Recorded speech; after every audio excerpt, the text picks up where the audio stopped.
안녕하십니까. 참 좋은 안식일입니다. 날씨가 조금 쌀쌀해졌지만 우리가 하나님의 말씀을 상고하고 주님께 우리의 마음을 드릴 수 있는 참으로 좋은 그런 계절이 된 것 같습니다. 오늘은 우리가 이 마지막 시대에 참으로 진정한 그리스도인의 열심이 무엇인가에 대해서 함께 말씀을 통해서 은혜를 나누기를 원합니다. 계시록 3장에 있는 그 말씀을 통해서 특별히 라오디가 교회에 보내는 권면의 기별을 통해서 우리가 함께 말씀을 상고해 보겠습니다. 오늘날 많은 사람들이 참으로 열심히 생활하고 있죠. 제가 살고 있는 미국에서도 투잡을 뛰든지 또 쓰리잡을 뛰든지 해서 참으로 열심으로 삶을 살아가고 있는 모습들을 보게 됩니다. 그래서 많은 사람들이 그런 사람들을 볼 적에 참으로 성실하고 열심으로 살아가고 있다, 그렇게 생각을 합니다. 근데 정작 우리가 그리스도의 삶의 모습에서 볼 때 우리가 얼마나 진정으로 그리스도를 향한 믿음의 열심을 가지고 있는지 참으로 생각해 보지 않을 수 없습니다. 많은 사람들이 열심을 낸다고 하지만 참으로 하나님께서 원하시는 올바른 그러한 믿음의 그리스도의 열심을 가지고 있는지, 많은 전도를 하고 뭐 교회 열심히 왔다 갔다 하면서 뭘 한다고 하는데 참으로 진정으로 참된 그 그리스도의 열심을 찾아보기 참으로 힘든 그러한 시대에 살고 있다고 하겠습니다. 오늘 이 계시록 3장에 있는 라오디게에 보내는 권면의 기별의 말씀을 통해서 함께 우리가 진정으로 그리스도의 열심이 무엇인가를 한번 말씀을 통해서 함께 은혜를 나누기 원합니다. 계시록 3장 14절에 있는 말씀을 보겠습니다. 라오디가 교회 사자에게 편지하기를 아멘이시요 충성되고 참된 증인이시요 하나님의 창조의 근본이신 이가 가라사대 내가 내 행위를 아노니 내가 차지도 아니하고 덥지도 아니하도다. 내가 차든지 덥든지 하기를 원하노라. 내가 이같이 미지근하여 덥지도 아니하고 차지도 아니하니 내 입에서 너를 토하여 내치리라. 내가 말하기를 나는 부자라 부유하여 부족한 것이 없다 하나 내 공고한 것과 가련한 것과 가난한 것과 눈먼 것과 벌거벗은 것을 알지 못하도다. 내가 너를 권하노니 내게서 불로 연단한 금을 사서 부유하게 하고 흰옷을 사서 입어 벌거벗은 수치를 보이지 않게 하고 안약을 사서 눈에 발라보게 하라. 물은 내가 사랑하는 자를 책망하여 징계하노니 그러므로 내가 열심을 내라 회개하라. 볼지다 내가 문 밖에 서서 두드리노니 누구든지 내 음성을 듣고 문을 열면 내가 그에게로 들어가 그로 더불어 먹고 그는 나로 더불어 먹으리라. 이기는 그에게는 내가 내 보호자에 함께하여 주기를 내가 이기고 아버지의 보호자에 함께하는 같이 하리라. 귀 있는 자는 성령이 교회들에게 하시는 말씀을 들을지어다. 오늘 우리가 참으로 진정한 그리스도의 열심을 어디에서 찾아볼 수 있겠습니까? 하나님의 말씀인 성경에서 우리가 그 해답을 찾을 수가 있겠죠. 그러면 우리가 진정한 그리스도의 열심을 내기 위해서는 어떻게 해야 될까요? 말씀을 살펴보면서 오늘 이 라오디게가 보내는 권면의 기별의 말씀을 우리의 삶 속에 바르게 적용함으로 인해서 우리가 참으로 주님께서 원하시는, 예수님께서 원하시는 그 같은 참된 그리스도인의 열심을 이 마지막 시대에 가질 수 있으리라고 생각이 들어집니다.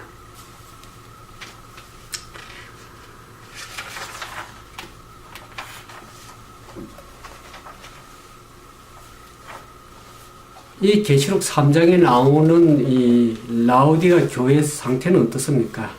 우리 읽어본 대로 차지도 아니하고 덥지도 아니한 그런 상태로 되어 있죠. 이 마지막 7 교회, 이 라오디아 교회의 영적 상황을 상징하기 위해서 이 선택받은 이 라오디게아 도시, 그 당시 고대에 이 도시의 지리적 상태 특성이 이 라오디게아 교회의 영적 상황을 잘 설명하고 있다고 그렇게 생각이 되어집니다.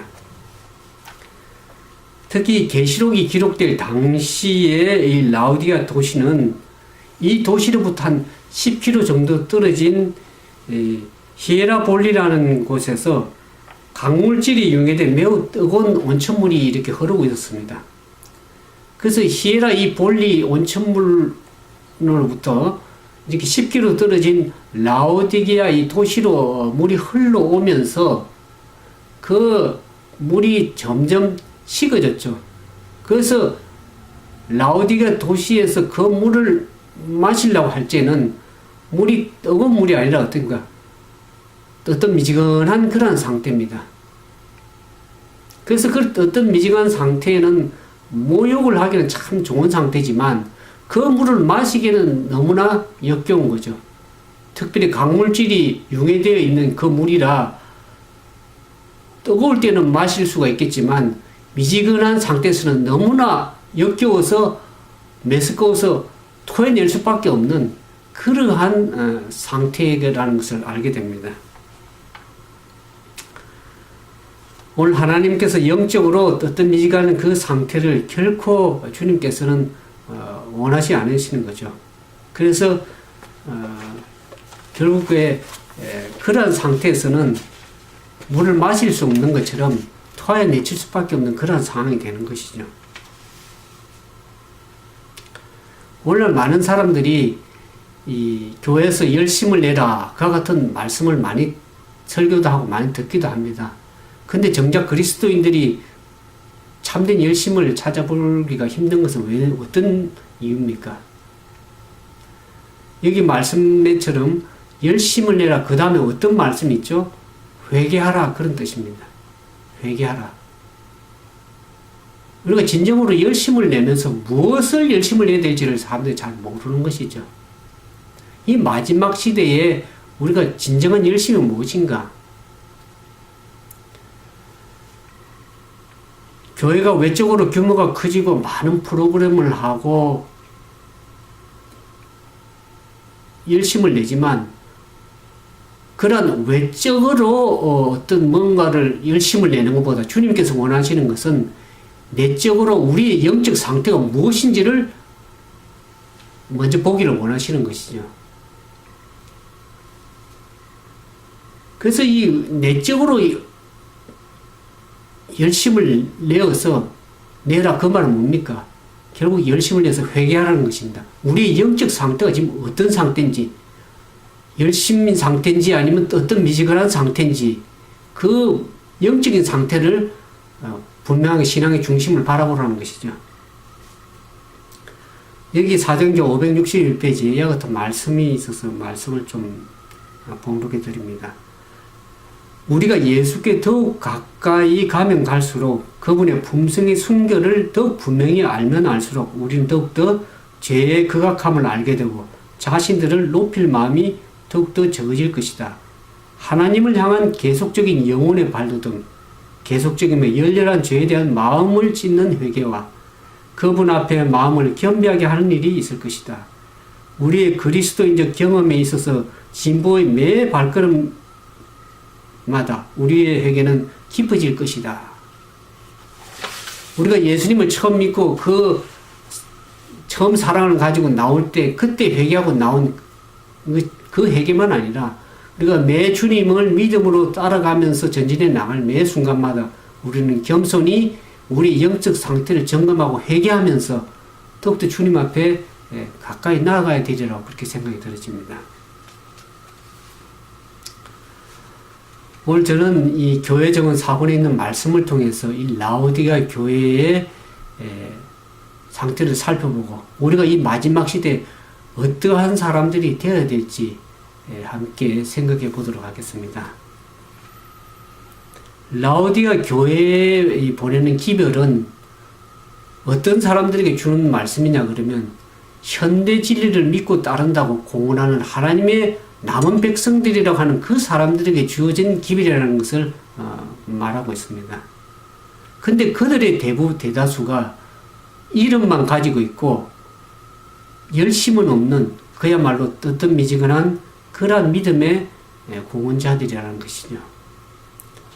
근데 그들은 진리를 사랑한다고 공헌하고 있고, 그렇지만 그리스도인의 진정한 열심과 헌신은 참으로 부족한 상태들입니다. 이 라우디아의 교회 상태는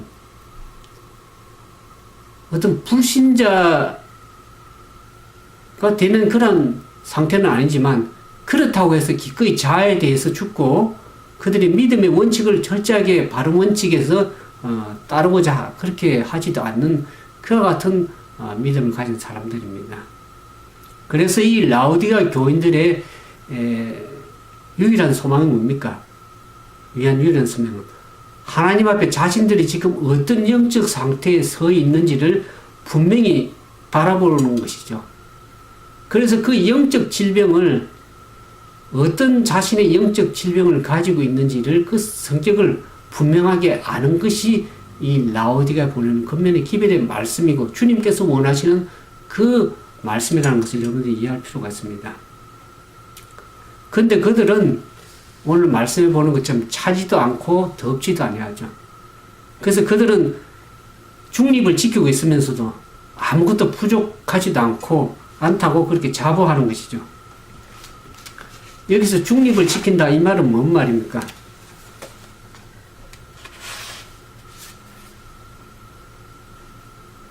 이 교회정을 5권에 보면 이와 같은 말씀이 있습니다. 5권 83페이지에 우리는 절반은 주님의 것이요 절반은 세상의 것이 될 수 없다.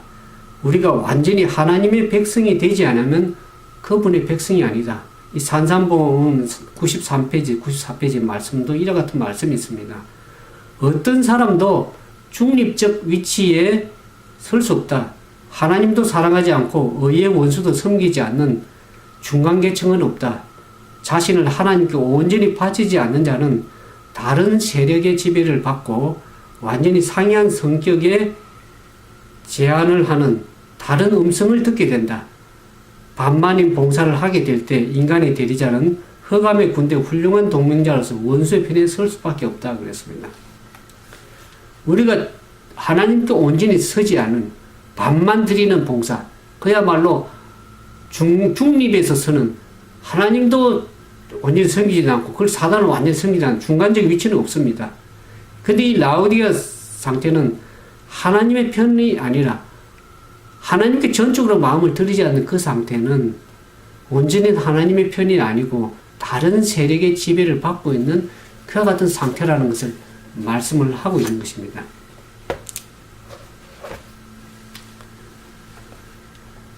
하나님께서는 우리에게 이 밥만 드리는 마음을 원하는 것이 아니라 전심에서 마음을 드리길 원합니다. 이게 복음과 복음 목사, 복음교육자들이 보는 겉면 439페이지에 이렇게 얘기하고 있습니다. 그분께서는 마음의 반쪽은 어떤 우상에게 바쳐지고 있는 때에 반쪽만의 경배를 간합하시지 않으실 것이다. 하나님께서는 모든 심령, 마음 전체를 요구하신다.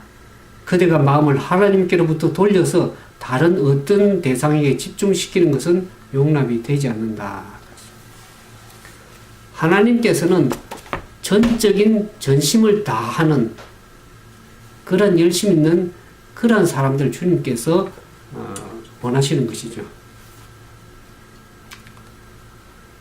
그래서 이 계시록 3장 15절에 내가 주님께서는 그래서 이 뜨뜻미지근한 차지도 않고 덥지도 않은 중간 상태에 있는 그 사람들, 그 교인들을 향해서 뭐라고 주님께 얘기하십니까? 라우디아 교인들에게 3장 15절에 내가 차든지 덥든지 하라 그렇게 얘기를 하고 있습니다. 왜냐 그러면 뜨뜻미지근한 상태에서는 주님께서 보시기에 역겨울 상태라는 것을 우리가 보게 되죠.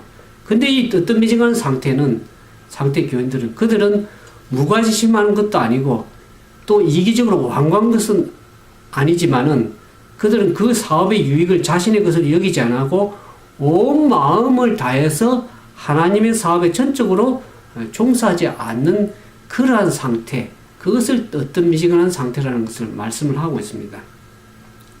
근데 왜 이 라오디게아 교인의 상태가 이렇게 뜨뜻미지근한 상태인지, 왜 그들이 온 마음과 열심을 다해서 주님을 전적으로 섬기지 않는지, 그것을 이렇게 얘기를 하고 있습니다.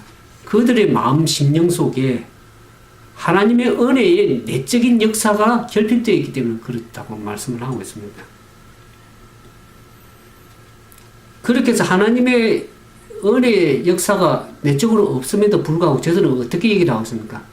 나는 부자라 부족하여 부족한 것이 없다. 이렇게 얘기를 하고 있죠. 그렇지만 오늘 라오디게아 계시록 3장에 예수님께 뭐랍니까? 아멘이시요 참된 정인이시요 창조의 근본 그분 되시는 예수님께서 우리 행위를 익히 알고 있다고 말씀하고 있습니다. 그러면서 내가 부자라 하여 부족한 것이 없다 하나 내 상태가 어떻다고 주님 말씀하십니까? 내가 벌거벗었고 눈멀고 가련하고 가난한 것을 알지 못하고 있다 하는 것을 주님께서 계속 말씀하시는 것이죠. 그러면서 주님께서 그와 같은 영적 질병의 상태에 있는 그 라오디게아 교회를 향해서 주님께 뭐라고 얘기를 하고 있습니까? 요한계시록 3장 17절에 그 치료책을 이렇게 얘기를 하고 있습니다. 참된 정인께서 차지도 않고 덥지도 않은 뜨뜻미지근한 그들을 향해서 말씀하시죠. 불로 연단한 금을 사라. 그렇게 얘기를 하고 있습니다. 불로 연단한 금이라는 것은 뭘 말하는 겁니까?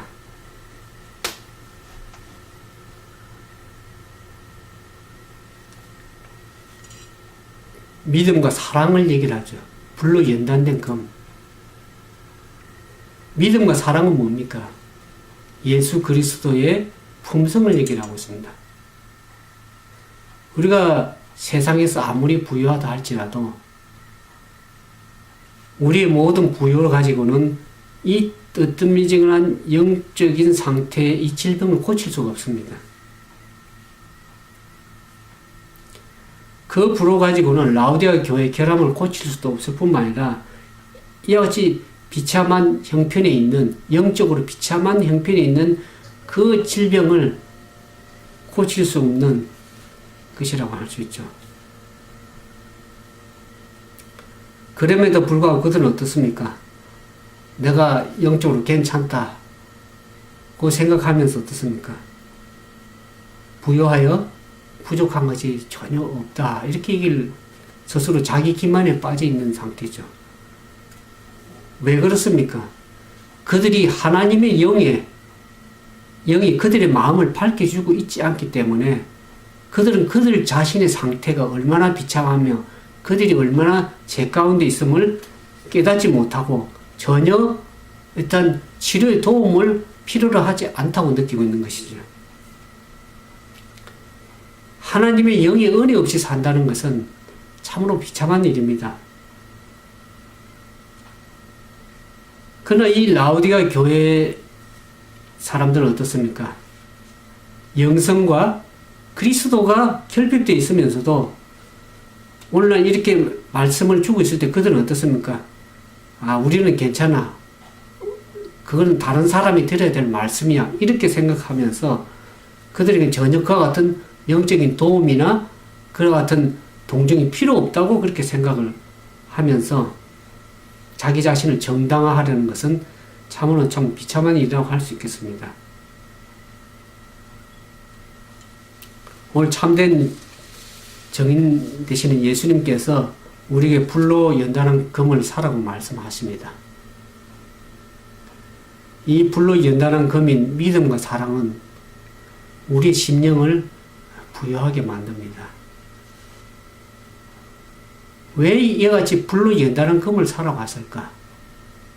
그것은 순수해질 때까지 잘 닦여졌으며 시험을 당하면 당할수록 그 강체가 더욱더 빛나기 때문에 불로 연단한 금이라는 것이죠. 그러면서 주님께서는 흰옷을 사서 입으라고 말씀하십니다. 흰옷은 뭡니까? 품성의 순결을 얘기하죠. 그리스도께서만이 주실 수 있는 그리스도의 의의 옷이죠. 우리가 벌거벗은 수치를 가리기 위해서는 그리스도의 의의 옷을 입어야 되는데 자기 자신의 의로 가지고 입기에는 어떻습니까? 아담이 범죄한 이후에 무화과 잎으로 자신의 수치를 가렸을 때 그것이 날이 뜨거워질 때는 어떻습니까? 무화과로 입은 그 옷은 다 시들어서 수치가 드러날 수밖에 없습니다. 물론 우리가 주님 앞에 바로 서기 위해서는 우리의 의로 가지고는 우리가 주님 앞에 바로 설 수 없습니다. 이사야 얘기하는 것처럼 우리의 의는 어떻습니까? 다 부정하고 더러운 옷과 같은 것입니다. 우리가 그리스도께서만이 주실 수 있는 의의 옷을 입을 때만이 우리가 온전한 품성의 순결함을 유지할 수 있는 것이죠. 그러면서 주님께서는 안약을 사서 발라보라 그렇게 얘기를 합니다. 이 안약은 우리로 하여금 선악을 분별하게 해주며 어떤 속임수 하에서도 죄를 발견할 수 있는 지혜와 은혜의 안약입니다. 하나님께서는 교회에 눈을 주셨습니다. 근데 많은 사람들이 이 눈을 빼버리려고 하죠.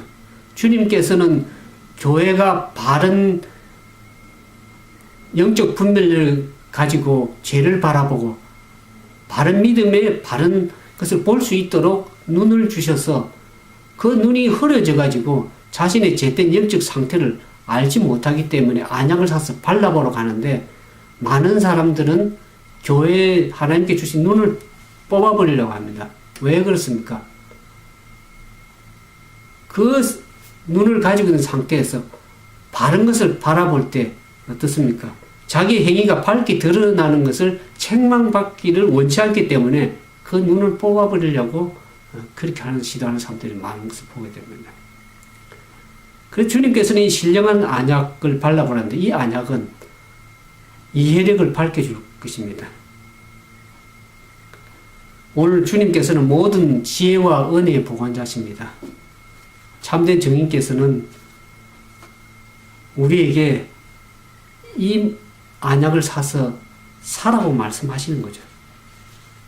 그것은 다른 데서 살 수 있는 것도 아니고 다른 사람 줄 수 있는 것도 아닙니다. 오직 그리스도께서만이 주실 수 있는 주님께만 살 수 있는 그와 같은 영적인 보화라고 할 수 있겠습니다. 오늘 그리스도께서 우리에게 사라고 권하시는 것은 오직 그분이 우리에게 주신 조건에 응하는 것뿐이다 그랬습니다. 어려움과 핍박의 시험을 견디고 온전함과 신실함을 증가하는 은혜는 불 속에서 연단을 받아 순수하게 된 검이라고 할 수 있겠죠. 그것을 주님께서는 귀한 보화를 사라고 말씀하시는 것이죠. 죽은 생기 없는 의무의 이행은 우리를 그리스도인으로 만들지 못한다 그랬습니다. 우리는 뜨뜻미지간 이 상태에서 벗어나기 위해서는 어떻습니까? 참된 회개의 회심을 경험해야 될 것입니다. 그래서 주님께서는 불로 연다는 금을 사라고 말씀하십니다. 만약 우리가 참된 예수님 살아가는 불로 연다는 금을 사고 의의 옷을 그래서 의의 옷을 입고 안약을 발라서 보지 아니하면 우리는 교회 가서는 우리의 기만적 그 상태에서 벌거벗은 수치에서 있는 상태에서 드러나서 우리는 하늘을 잃게 될 수도 있습니다. 그러면서 선지자는 이 뜨뜻미지근한 라오디가 교회를 말씀하시면서 에스겔서 9장에 있는 하나님의 인과 함께 분명하게 말씀을 하셨습니다. 우리가 이 에스겔서 9장에 보면 9장 1절에 이와 같은 얘기가 있습니다. 그가 또 큰 소리로 내 귀에 외쳐 가로되 이 성읍을 관할한 자들로 각기 살육하는 기계를 손에 들고 나오게 하라 하시더니 9장 3절에서 6절에 있는 말씀은 여호와께서 그 가는 베옷을 입고 서기관의 먹거리를 찬 사람 불러 이르시되 너는 예루살렘 성읍 중에 순행하여 그 가운데 행하는 모든 가정한 일로 인하여 탄식하며 우는 자의 이마에 표하라 하시고 나의 듣는데 또 그 남은 자에게 이르시되 너희는 그 뒤를 쫓아 성읍 중에 순행하며 아껴보지도 말며 긍휼을 베풀지도 말고 쳐서 늙은 자와 젊은 자와 처녀와 어린아이와 부녀를 다 죽이되 이마에 표 있는 자에게는 가까이 말라 내 성소에서 시작할지는 하시며 그들이 성전 앞에 있는 늙은 자들로부터 시작하더라. 하나님의 인은 뭡니까? 우리가 계시록 7장 2절에도 이 하나님의 인에 대해서 나와 있습니다. 14만 4천의 인침에 대해서 얘기를 하죠. 우리 하나님의 종들이 이마에 인치기까지 바람을 불지 못하도록 몇 천사를 향해서 말씀하시는 것을 우리가 계시록 7장에서 보게 되죠. 이 하나님의 인은 구원의 표고 하나의 구속의 표입니다. 이 하나님의 인은 어떤 표나 도장이 아니라 영적으로나 지적으로 진리에 굳게 서는 것을 말씀하고 있습니다. 많은 사람들이 외적인 어떤 표나 660표라고 얘기를 생각하고 있는데 여러분들이 말씀과 예언의 말씀을 깊이 정언의 말씀 살펴보면 이것은 영적으로나 지적으로나 진리에 굳게 서서 전혀 흔들리지 않는 상태에 있는 것을 하나님의 인이라고 말씀하는 것입니다.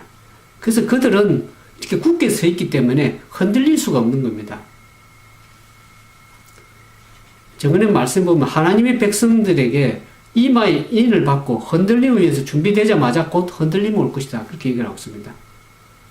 사실대로 말하면 이 흔들림은 이미 시작되었고 하나님의 심판이 지금 이 땅에 내려서 우리에게 경고를 주셨고 우리로 하여금 무엇이 다가오고 있는지를 계속 예언의 말씀을 통해서 말씀해주고 있는 것이죠.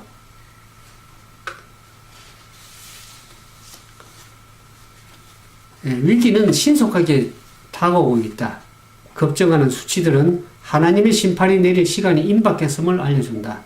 비록 형벌하기를 싫어할지라도 그분께서는 형벌하시되 신속히 하실 것이다. 빛 가운데 걸어가는 자들은 다가오는 위험의 징조를 볼 것이다. 우리가 말씀의 빛 가운데 계속 살아가게 되면은 우리가 지금 어떤 위기가 우리 앞에 오고 있으면 우리가 지금 어떤 상태에서 깨어나서 살아야 될지를 말씀을 볼 수가 있는 것이죠. 그러나 그들은 실망을 무관심하게 기대하면서 하나님께서 심판의 날에 그분의 백성들을 지켜줄 것이라는 믿음으로 스스로 위로를 받으면서 조용히 앉아있어서는 안 될 것이다. 그들은 다른 사람들을 구원하기 위해서 부지런히 활동하는 것이 그들의 의무임을 깨닫고 강한 믿음으로 하나님의 도움을 바라야 할 것이다. 하나님께서 이와 같이 심판을 베푸실 때 하나님께서 당신의 백성을 구원하시기 위해서 하는 그런 안위감에 빠져서 무관심하게 있는 것이 아니라 우리가 주님의 오심을 더욱 위기가 오는 것을 보면서 어떻습니까? 자기 자신의 영적인 상태를 살펴보면서 다른 영혼들을 구원하기 위해서 열심을 낼 때 자기도 살고 다른 영혼들도 살릴 수 있다는 것을 우리가 알 수 있는 것이죠. 경건의 누력은 그 힘을 완전히 잃어버리지 않았다. 교회의 위험과 침체가 가장 클 때에 빛 가운데 서 있는 적은 무리는 땅에서 자행되는 가정한 일로 인하여 탄식하며 부러지게 될 것이다. 그러나 더욱 특별한 그들의 기도는 교회를 위하여 드려질 것이다. 그랬습니다. 교회가 참으로 이와 같은 어떤 그러한 상태에서 침체되고 위기 가운데 있을 때에 빛 가운데 있는 하나님의 적은 남은 무리들은 뭡니까? 이 땅에서 행해지고 있는 가정한 일로 인해서 탄식하면서 하나님께 부르짖고 하는 그 사람들의 주님께 그들의 이마에 인을 표하는 것이죠. 근데 그들의 기도는 뭡니까? 교회를 향해서 교회가 위험과 침체에 빠져 있는 것을 그 제약된 상태들을 보면서 교회를 향해서 사랑의 마음을 가지고 그들을 위해서 기도하는 것이죠. 그럴 때 이 성실한 적은 무리들의 열렬한 기도는 결코 허지로 돌아가지 않을 것이라고 말씀하고 있습니다. 정언의 말씀은. 하나님께 그 기도에 응답하실 것이죠. 에스겔서 9장 4절에 말씀하는 것처럼 하나님께서 명령을 주고 있습니다. 예루살렘 성읍 중에 순행하여 그 가운데 행하는 모든 가정한 일로 인하여 탄식하며 우는 자의 이마에 표하라는 명령을 하고 있죠. 이 탄식하고 부르짖는 자들은 생명의 말씀을 설교해 왔었고 책망하고 권면하고 권유했습니다. 그래서 어떤 사람들은 하나님의 이름을 더럽혀온 어떤 사람들은 회개하고 그분 앞에 그들의 마음을 낮추었습니다. 그러나 여호와의 영광은 이스라엘에게 떠나갔습니다. 마지막 시대 가면 갈수록 많은 사람들이 종교의 형식은 여전히 예배를 드리고 교회를 참석하고 왔다 갔다 하지만은 그 종교 예배 형식은 여전히 지속되고 있다 할지라도 그분의 능력과 임재는 결핍되어 있다는 것을 정언은 말씀하고 있습니다.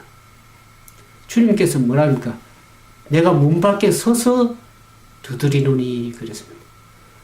또 믿을 만한 라오디아 교회에 주님께서 문 밖에 서 계시는 겁니다. 문 안에 서 있는 것이 아니라 문 밖에 예수님을 두고 있습니다.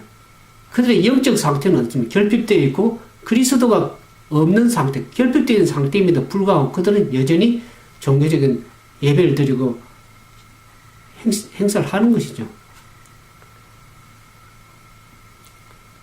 하나님의 진노가 심판으로 나타날 때 이 겸손하고 헌신적인 그리스도인 추종자들은 어떻습니까?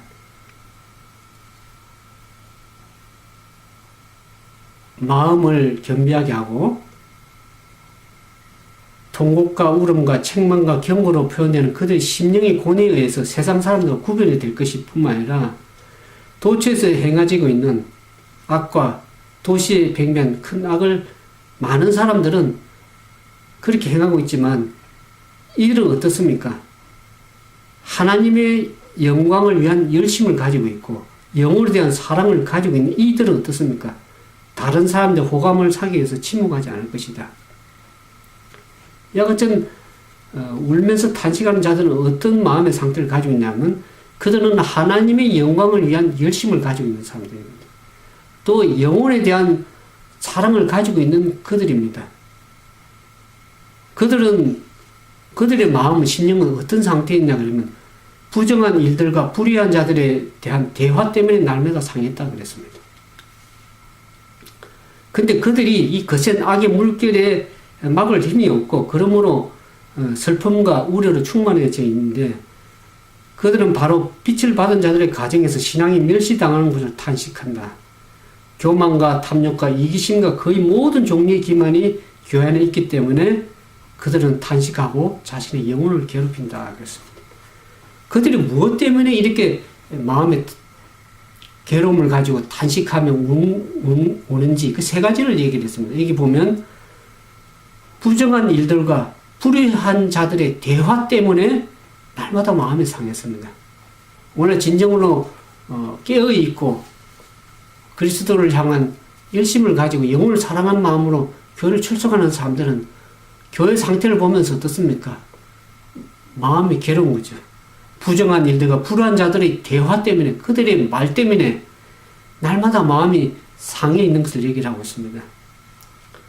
그럼 두 번째 보면 오늘 많은 빛을 받았다고 하는 그런 신앙을 가지고 있는 사람이 교회 가서는 열심히 할지 모르지만 실제 그들의 삶의 대부분을 살아가는 가정에서의 그들의 삶의 영적인 상태가 얼마나 신앙이 멸시당해 온 그것 때문에 그들은 마음 아파하는 것이죠.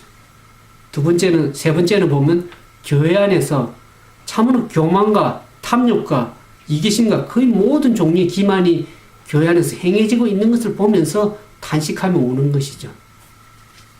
그렇기 때문에 그들은 탄식하며 자신의 영혼을 괴롭게 하는 것이죠.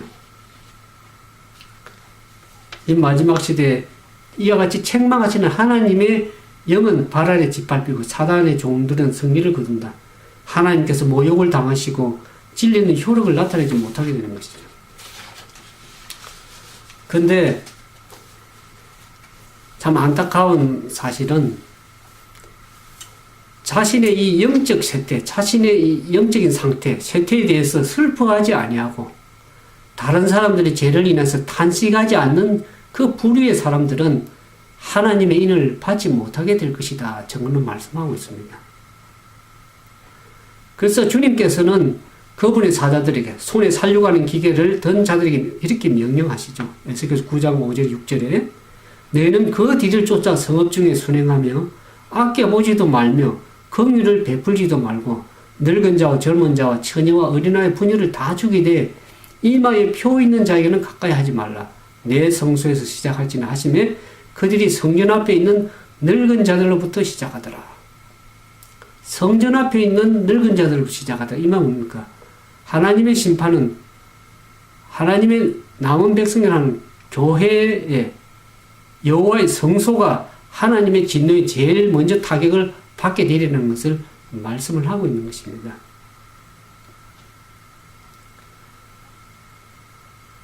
하나님께서 몰라 우리에게 이 하나님으로부터 큰 빛을 받고 백성들의 영적 유익을 위한 수호자로 서 있던 자들이 그들의 책임을 버렸습니다. 하나님의 백성 앞에 지도자로 선 자들은 누굽니까? 그들의 책임은 뭡니까? 우리가 이사야 58장 1절에 보면 크게 외치라 아끼지 말라 내 목소리를 나팔같이 날려 내 백성의 그 허물을 야곱집에 그 죄를 고해야 될 책임이 지도자들에게 있는 것입니다.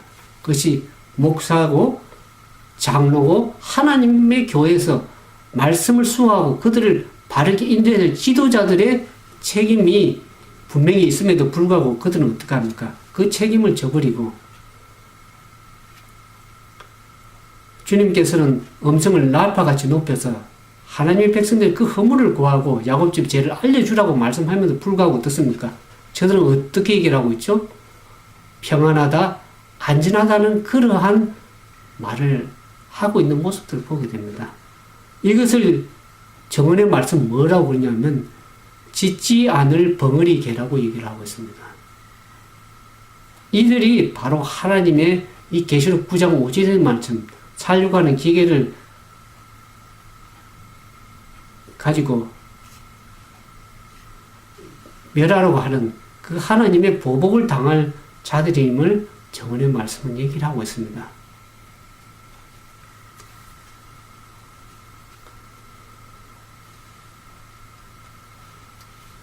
오늘 우리는 우리 자신이 어떤 행동을 하는 그 방향에 따라서 우리가 하나님의 살아계신 하나님의 인을 받을 것인지 아니면 계시록 에스겔서 9장에 있는 말씀처럼 살육하는 기계에 의해서 베어질 것인지를 우리가 결정을 해야 될 시대에 살고 있는 것입니다.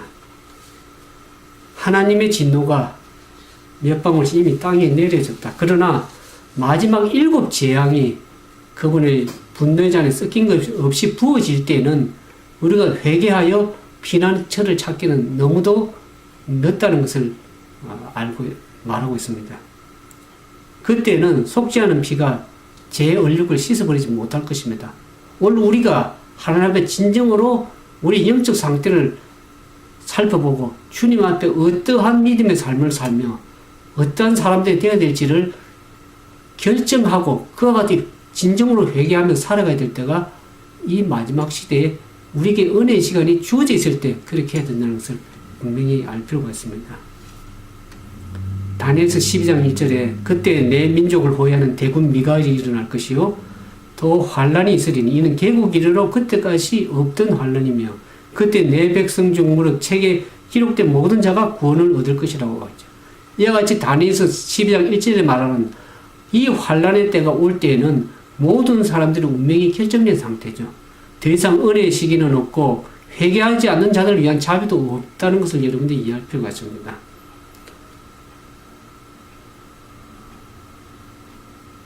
앞으로 다가올 이 짐승의 표를 강요하는 시대가 올 때 어떻습니까?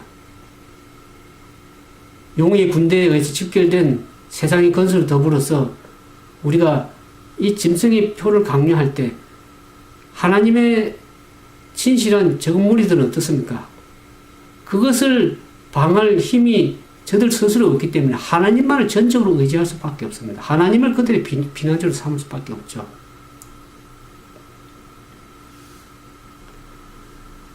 하나님의 도움이 없이는 이처럼 무서운 핍박과 환란이 올 적에는 무서운 싸움에서 우리가 속수무책으로 당할 수밖에 없기 때문에 우리는 하나님을 그들의 비난처로 삼을 수밖에 없다는 것을 얘기를 하고 있는 것입니다. 그러면서 이 정언의 말씀에 계속해서 말씀하시기를 안식일을 지켜놓으라고 공언하는 모든 자들이 인을 받지는 못할 것이다.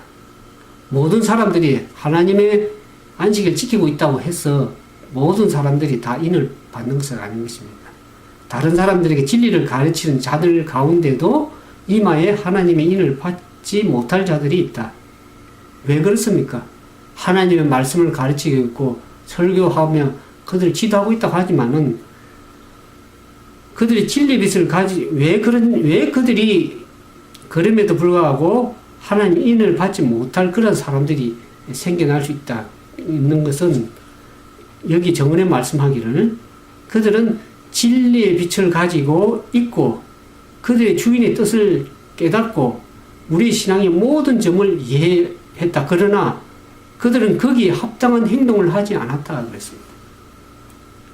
우리가 진리의 빛을 가지고 있고 주님의 말씀의 뜻을 깨닫고 그 신앙의 모든 점을 이해했다 할지라도 그것을 믿음을 가지고 우리의 삶의 행동으로 합당한 행동을 하지 아니할 때는 우리는 어떻습니까? 하나님의 인을 받을 수 없는 것입니다.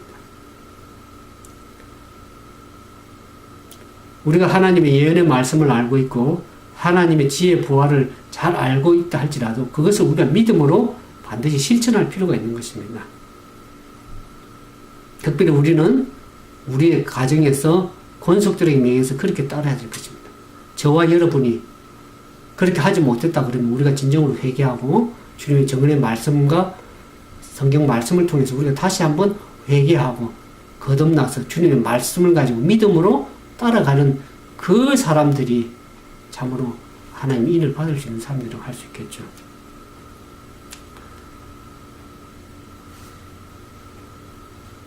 오늘날 우리는 예수님께서 우리의 참 모본이십니다. 우리는 사람을 모본으로 삼는 실패하고 넘어질 수밖에 없습니다.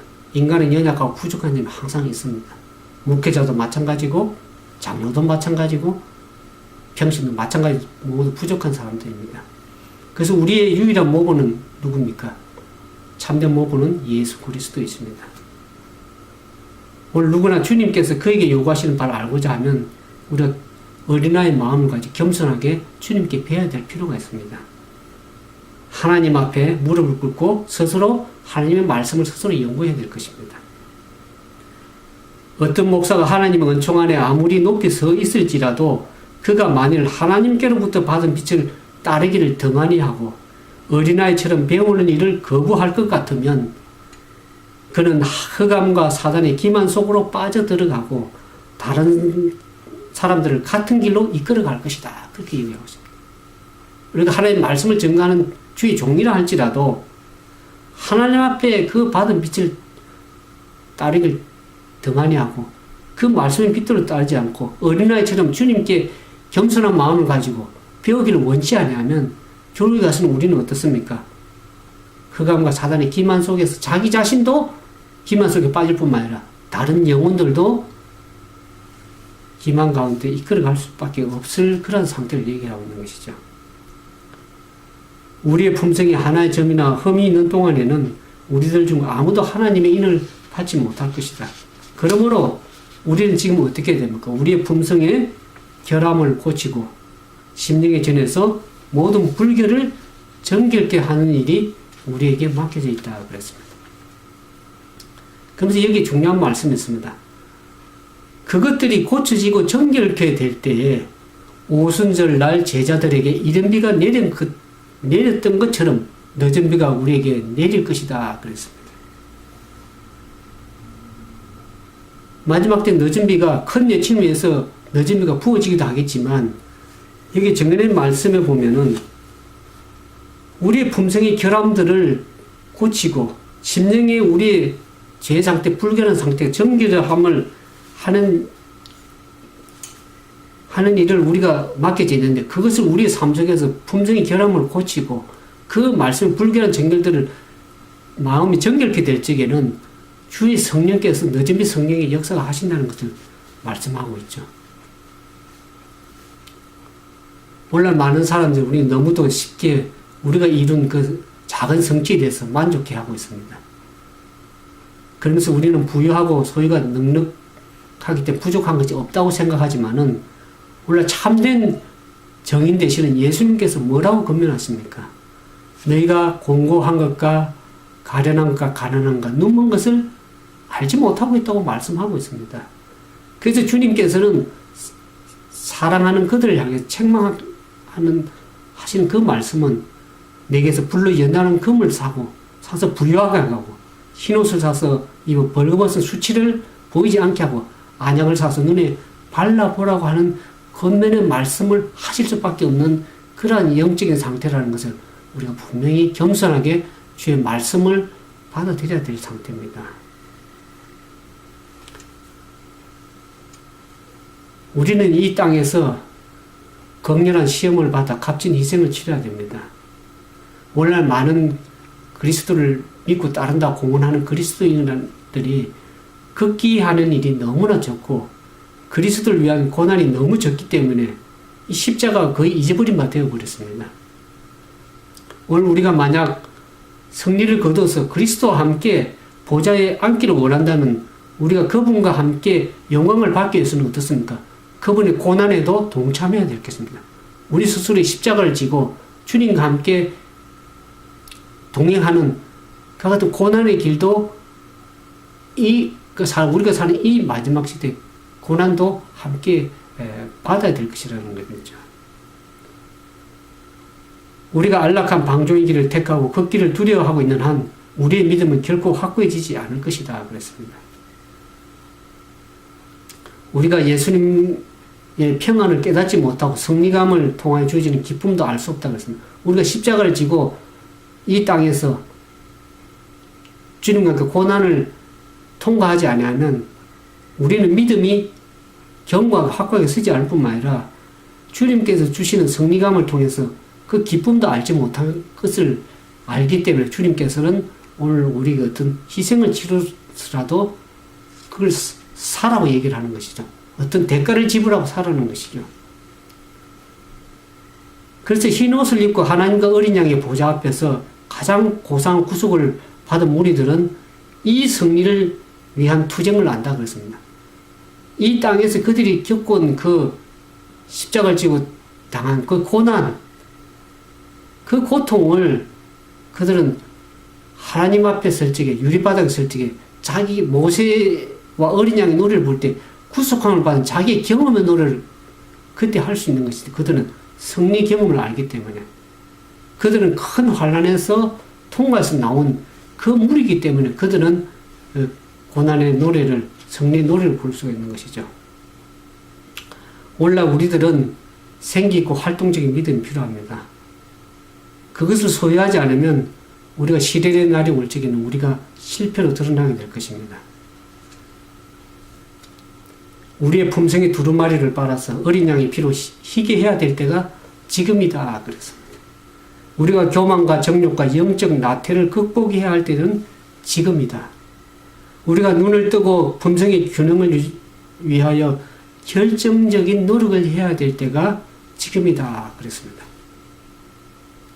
우리는 먼 미래에 할 것이 아니라 오늘이라고 하는 이 시간에 우리의 상태를, 영적 상태를 바라보고 그리스도의 의에, 그리스도의 보혈의 피에 그 모든 죄를 씻고 우리의 품성의 정결함을 입고 나태한 상태에서 벗어나서 회개하고 주님께서 살아고 하는 그 영적인 보화들을 우리의 삶에 온전히 적용해야 될 때가 바로 지금 이 순간, 이 시간이라는 거죠. 오늘 말씀을 함께 나누는 모든 분들이 우리의 상태를 진정을 다시 한번 겸손하게 바라보고 주님의 말씀의 근면에 따라서 다시금 우리의 삶을 점검하고 바르게 서야 될 때가 오늘이라는 것입니다.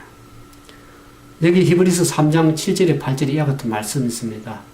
오늘날 너희가 그 음성을 듣거든 너희 마음을 강박하게 하지 말라 그랬습니다. 왜 우리가 지금 이와 같이 그렇게 해야 되냐 그러면 우리가 지금 살고 있는 시대가 어떤 시대에 있습니까? 우리가 가장 견디기 어려운 처지에서 우리의 주님을 나타나심을 기대하고 고대하고 있는 우리의 삶을 그렇게 살아가고 있는 것을 보게 됩니다.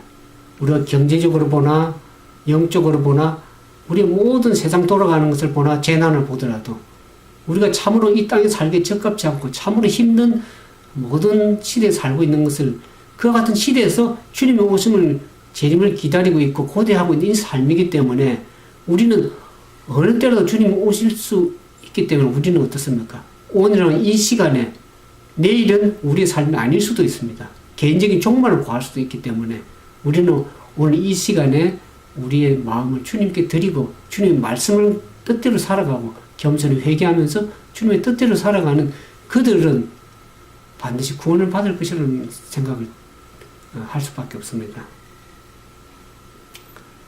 오늘 여러분들에게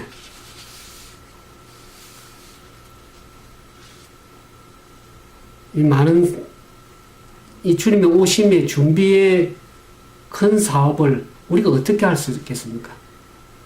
많은 사람들은 세상과 연합하여 세상의 모습을 본받고 짐승의 표를 받기 위한 준비를 하고 있습니다. 그와 반면에 자아를 신뢰하지 않고 하나님 앞에 자신을 낮추고 진리를 순종함으로 자신의 영혼을 정결케 하는 그들은 어떻습니까? 하늘의 모습을 바라보고 그들의 이마에 하나님의 인을 받기 위한 준비를 하고 있는 것이라고 할 수 있죠. 그래서 이를 법령이 강제 법령이 내리고 인이 쳐질 때에 그들의 품성은 영혼을 위해서 순결하고 흠없이 남게 될 것이라는 것을 얘기를 하고 있습니다. 지금은 준비할 시간입니다. 하나님의 인은 부정한 남녀의 이마에 결코 쳐지지 않을 것이다. 그것은 야망적이요 세상을 사랑한 남녀의 이마에도 결코 쳐지지 않을 것이다. 그것은 거짓된 혀나 속이는 마음을 가진 남녀들의 이마에는 결코 쳐지지 않을 것이다. 인을 받은 모든 사람은 하나님 앞에 흠이 없는 하늘의 후보자들이어야 한다 그랬습니다. 그러면서 선지자는 우리에게 호소하기를 이렇게 호소를 하고 있습니다. 나는 한 백성으로서 우리의 상태를 생각할 때 슬픔으로 충만해진다. 주님께서는 우리에게 하늘을 닫아버리지 않았었지만 우리 자신의 계속적인 배교의 행동이 하나님과 우리를 분리시켰다. 교만과 탐욕과 세상을 사랑하는 정신은 추방이나 유죄 선고에 대한 두려움 없이 마음속에 간직되어 왔다.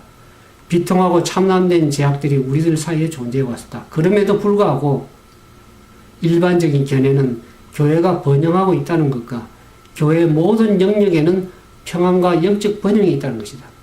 많은 사람들은 오늘날 이렇게 생각하고 있죠. 많은 교회에 이와 같은 울며 탄식해야 될 그러한 제약들이 존재하고 있음에도 불구하고 어떻습니까? 많은 일반적 견해는 어떻습니까? 교회가 잘 번영하고 있고 잘 굴러가고 있고 영적으로 번영하고 평안하다고 그렇게 많이 생각을 하고 있습니다. 여기 정언의 말씀에 보면 교회는 그 지도자 대신 그리스도를 따르는 일에 돌아섰고 꾸준히 애국을 향하여 퇴각하고 있다. 그러나 그들의 영적 결핍에 우려를 나타내거나 놀라는 자들은 별로 없다. 의심과 심지어 하나님의 영의 정언들을 불신하는 일까지 도처에 우리 교회들에게 영향을 미치고 있다. 사단은 그렇게 되기를 바라고 있다. 그리스도 대신에 자아를 전하는 목사들도 그렇게 되기를 바랄 것이다. 정언들은 읽혀지지 않고 이해되지 않고 있다. 하나님께서 그들에게 말씀하시고 있다. 빛은 그분의 말씀과 정언들에게 비춰지고 있지만은 그 둘은 다 같이 등한히 여겨지고 멸시되어 왔다. 그 결과 우리들 사이에 순결과 헌신과 열성의 부족으로 나타난다. 그래서 왜 오늘날 교회가 이렇게 뜨뜻미정한 상태에 있는지 여기 정언의 말씀 보면 하나님께 성경의 말씀과 이 정언의 말씀을 통해서 빛을 주셨는데 그 정언의 말씀들을 덩하니 하고 읽지 아니하고 이해가 되어지지 않고 그들의 삶에 적응이 되지 않기 때문에 그들은 어떤 영적으로 순결하지도 못하고 헌신하지 못하고 열성이 없이 뜨뜻미지근한 상태라는 것을 얘기를 하고 있죠. 제가 과거 20년 전에 이 교회 정언의 말씀을 읽을 때 참으로 우리 이 교회 현실과 너무 맞지 않다. 참으로 좋은 말씀인데 적용이 되지 않는다. 그렇게 생각했는데 오늘날 주님의 오심이 가까움을 볼수록 이 말씀의 정언이 오늘 우리 현대 시대에 너무나 적합하고 외쳐야 될 말씀이라는 것을 제가 생각해 보게 되었습니다. 재림교가 어떤 분에게 세수가 되고 타락이 되는 말씀을 드릴 때 그것은 생각지 말라고 얘기하는 분들도 있습니다. 그러나 제가 이 재림교회사, 한국 재림교회사를 포함해서 세계적인 재림교회사를 쓴 오만교 목사님 쓴 재림교회사를 바라보면서 우리 재림교회가 얼마나 많이 애굽을 향해서 후퇴되고 율법을 낮추어 왔는지를 계속 알게 되었습니다. 쭉 읽으면서. 제1차 세계대전, 2차 세계대전을 겪으면서 물론 지도자들의 잘못이 있지만 그 율법, 하나님의 안식인 율법을 계속 양보하면서 후퇴되어 온 상황을 보게 됩니다. 그러면서 오늘날 현실에 보면 어떻습니까? 재림교사 나와 있지만 오늘 이혼과 재혼 문제에서 얼마나 많이 세상의 방법을 따라가며 도덕적 표준에서 많이 후퇴하고 애국으로 후퇴하고 있는지를 보게 됩니다. 오늘 재림교회 안에서 많은 40%에 해당되는 사람들이 이혼과 재혼을 했습니다. 특히 36 출신들이 더 많은 이혼과 재혼을 한 것을 얘기를 제가 들었습니다. 이와 같은 우리의 상태를 여러분들은 어떻게 보십니까? 나는 여러분들을 비난하거나 저주하려고 하는 것이 말이 아니라 우리가 지금 이와 같은 후퇴하고 애굽으로 후퇴한 그 상태를 다시 돌이켜서 우리 영적 상태를 바라보고 주님께 회개하고 돌이켜야 될 상태라는 것을 분명히 말씀드리고 싶은 것이죠. 오늘 여러분들에게 질문을 드리기를 원합니다. 우리는 어떻게 이와 같은 영적 허약과 불화의 상태에 빠져버렸는가? 우리의 행동이 우리의 믿음과 일치되지 않기 때문에 우리는 하나님의 불쾌히 여기심을 스스로 초래하고 있지는 않은가? 우리는 그리스도의 임재와 그분의 뜻을 깨닫는 더 깊은 지식보다는 오히려 세상의 호의와 칭찬을 구하고 있지는 않았는가? 오늘 여러분들의 이 마음의 상태를 라우디아에 보내는 이 겉면의 기별과 정언의 말씀을 통해서 오늘 여러분들이 분명히 자신의 영적 상태를 깨달아야 될 것입니다. 많은 사람들은 자신은 괜찮다고 생각하고 그것은 다른 사람이 들어야 될 말씀만 생각지 마시고 겸손히 우리 마음을 주님 앞에 낮추고 주님 앞에 회개하고 주님 뜻대로 열심을 내서 정언의 말씀을 통해서 회개하고 나아가는 그들이야말로 이 마지막 시대 참된 그리스도인의 열심 있는 하나님의 백성이라고 할 수 있겠습니다. 그와 같은 마음들이 우리 모두에게 이 말씀을 듣는 우리 모두에게 함께 하기를 바라면서 오늘 말씀을 드리도록 하겠습니다. 마치도록 하겠습니다. 함께 기도하겠습니다. 거룩하신 아버지 하나님, 오늘 우리가 마지막 시대에 살아가면서 우리 자신의 영적 상태를 깊이 살펴보지 못하고 그냥 열심으로 살아갔던 우리의 부족한 허물을 다시 한번 깨닫고 우리가 가정 안에서, 교회에서, 또 우리의 이웃에서 우리의 영적인 우리의 상태를 바라보고 겸손히 주님 앞에 회개하고 열심을 내어 회개하는 가운데 우리가 참으로 주님께서 원하시는 그와 같은 믿음의 높은 표준을 살아가는 뿐만 아니라 그 라오디가에 보내는 겉면의 기별을 통해서 주님께서 살아가신 믿음과 사랑과 또 그리스도의 의의 옷을 입고 분별할 수 있는 영적인 안약을 우리 삶에 적용함으로써 그러니까 그 모든 영적 질병에서 치료받을 뿐만 아니라 주님이 원하시는 그 뜻을 이 땅에서도 이루며 영혼들을 주님께로 이끌어갈 수 있는 귀한 사명까지도 감당할 수 있는 모든 주님의 귀한 종들 되도록 도와주시옵소서. 모든 것을 주님께 겸손히 내려놓고 주님의 뜻에 굴복하고 살아가기를 원하오니 우리 모두에게 은혜를 베푸시고 주의 크신 긍휼과 자비를 더하셔서 하나님의 영의 말씀과 정언의 말씀을 깊이 다시 한번 상고하고 우리를 돌이키는 귀한 역사가 우리 모두에게 임할 수 있도록 은총을 더해 주시옵기만을 사랑이 많으신 예수님 이름으로 감사하며 간절히 기도드리옵나이다. 아멘.